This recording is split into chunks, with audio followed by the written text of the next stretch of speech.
Welcome to the woods. Blue skies and sunshine. It's a glorious day. So let's have a chat. In my last video, I touched on all the negative aspects of all the different parts, not all the different parts, but the main parts of the system that goes together to make up our everyday lives.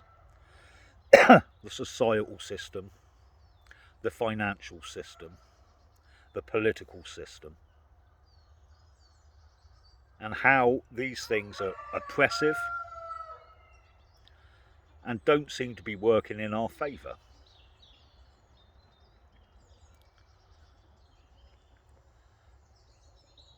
I was fairly harsh on the system, and I got to thinking this week, how did we get to that point?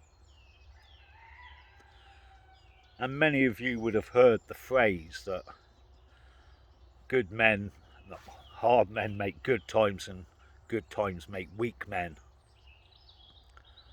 And that's kind of part of it. And it is progression.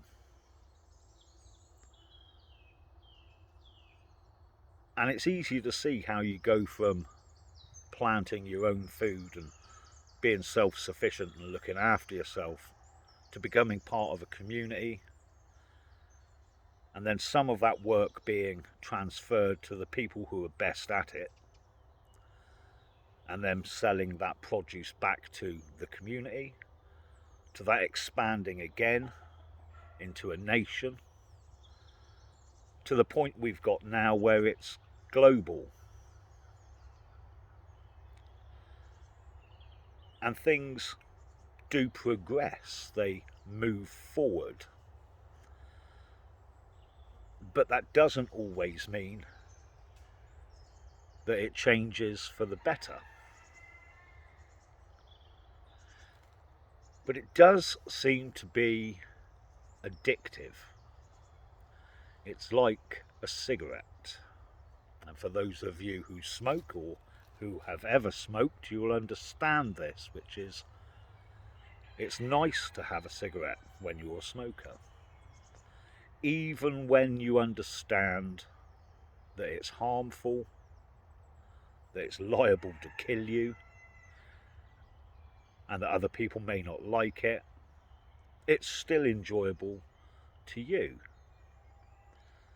And the system we've got at the moment is certainly detrimental to us. And yet again, I'm talking about the country I live in, but I'm fairly certain this goes for everywhere. That although things have progressed, they haven't always been done for the good of the people. So let's take agriculture as an example, a small example. Here in Britain, in the 1980s, we were producing 80% or over 80% of the food needed for the people in this country. Now that's dropped to below 50%. And the reason for that is progression. So it goes from one person being self-sufficient to a community where the best people for the job are doing it, to a nation where you end up with farms, and then you throw in the system of capitalism, and all of a sudden those farmers aren't doing it for the good of the people or what's best for the people. They're doing it for more money and for profit. So the food is secondary. The quality isn't as high as it could be. The fact that it's now cut and processed to within an inch of its life, where the nutrients and goodness are taken out of it, but there can be more of it and therefore more profit,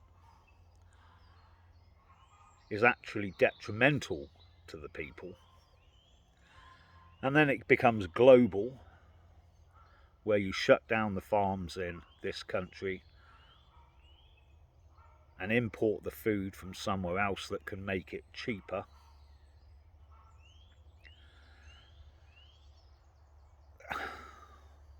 So things progress, but not necessarily for the betterment or for the good of the people in any given country.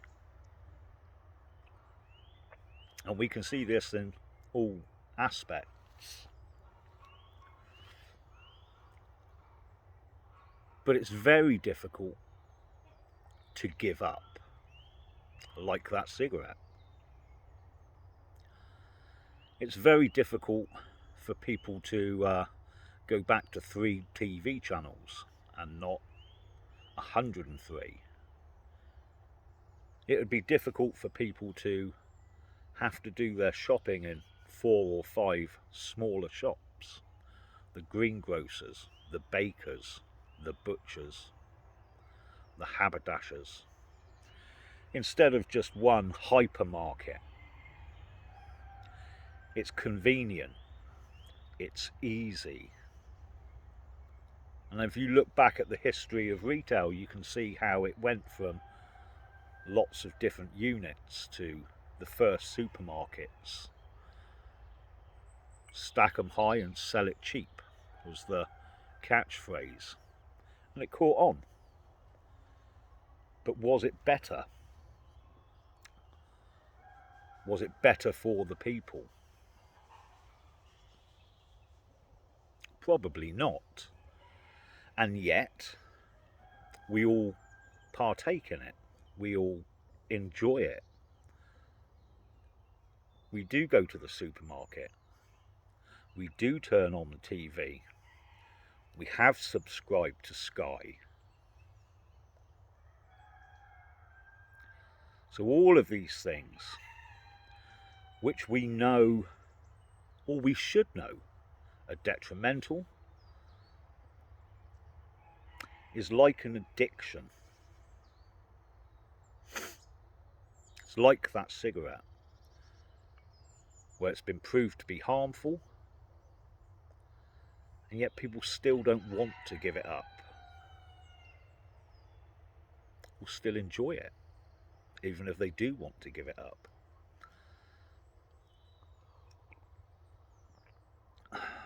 And I was listening to a discussion online the other night about religion, and I think we can apply much the same logic.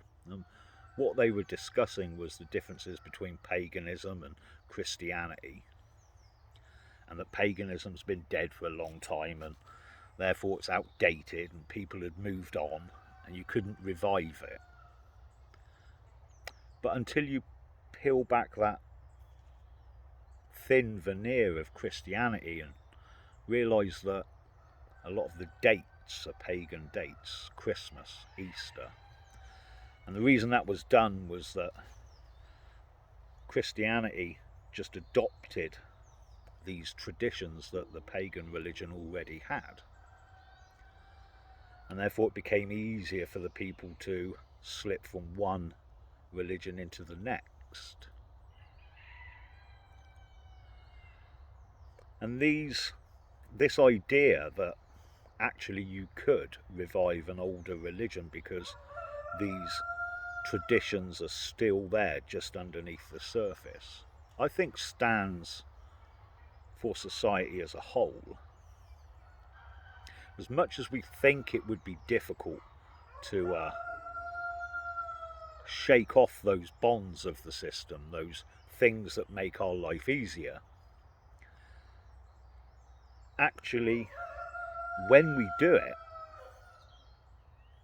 we'll feel a lot better.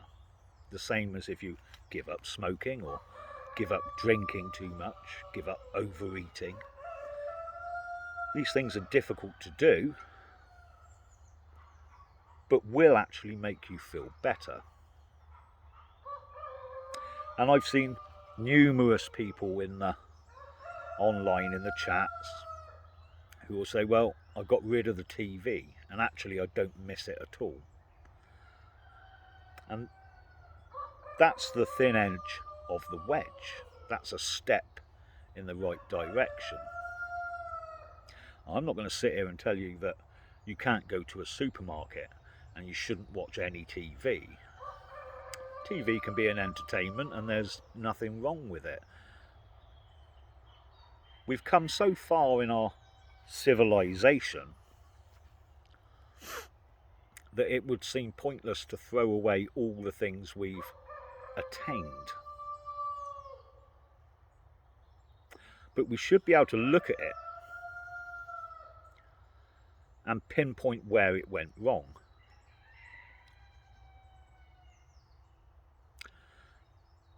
And I think sometimes we have done that. When it comes to housing, it moved from single dwellings to rows of tightly packed houses, to large sprawling estates, to high-rised flats to house more people in a smaller amount of area. And I think that's been shown to be detrimental. And as much as there are still blocks of flats being erected, it's not on the scale as it was in the 50s and 60s and through into the 70s. And many of those old blocks have been knocked down, destroyed, and housing put up in their place. So it is possible to identify where we've progressed to and gone wrong, and revert to an earlier time, an earlier method that worked better.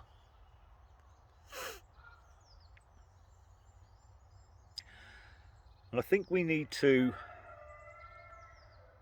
have a serious conversation about the parts of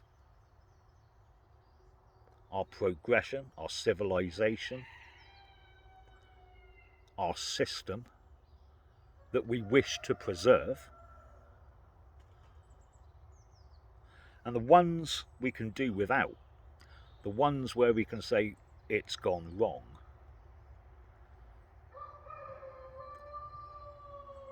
And people always think that you need to move forwards, and I don't agree. I don't agree. If your destination is known and you take a wrong turn, there's nothing wrong in stopping and turning back to reach the place you want to be. And when I say we need a serious discussion about what parts of our civilization and system we want to retain, I think it could be a lot of it, but in a slightly different way. But it's important that we have that discussion, and we can then formulate a destination. And as I've covered on previous videos, once you have a destination, you can then plot out a route to get there. And that doesn't mean we won't go wrong, but it does mean it's a lot easier than heading for something if you don't know where you're going.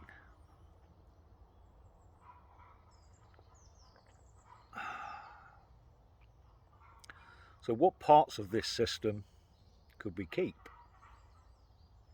What parts do we junk? And how do we see the future?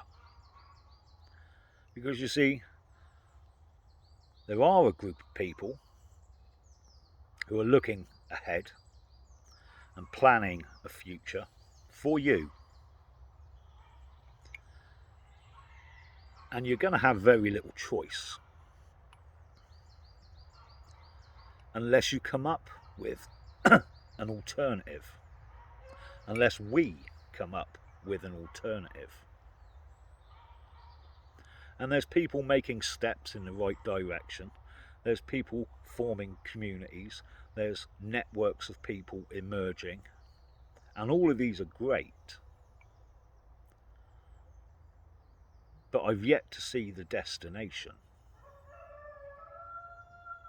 And it's always easier to point out the negative in the enemy on the other side than it is to talk about what it is we want, the destination we're after. And that is what we need to do.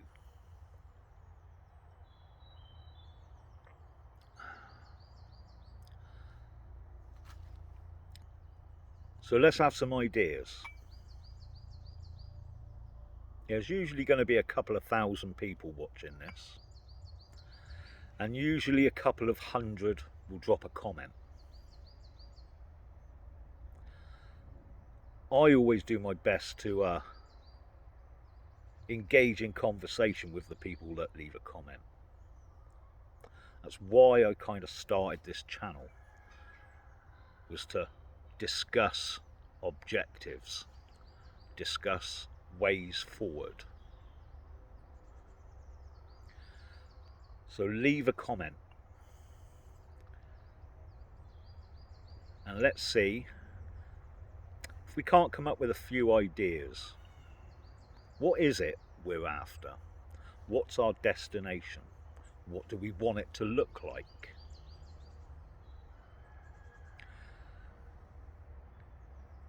How would we change the system we've got? Because we don't need to junk all of it. The reason the West is so popular with people from all over the world, the reason they want to come and live here is because we've achieved so much. So I'm not talking about junking all of it and returning to the dark ages. But we may need to turn around, go back and take the right route. Anyway, let's have a discussion. Drop me a comment, I'll get back to you. And we'll talk about what's being discussed, what's been put forward in the next video. I'm off to enjoy the sunshine.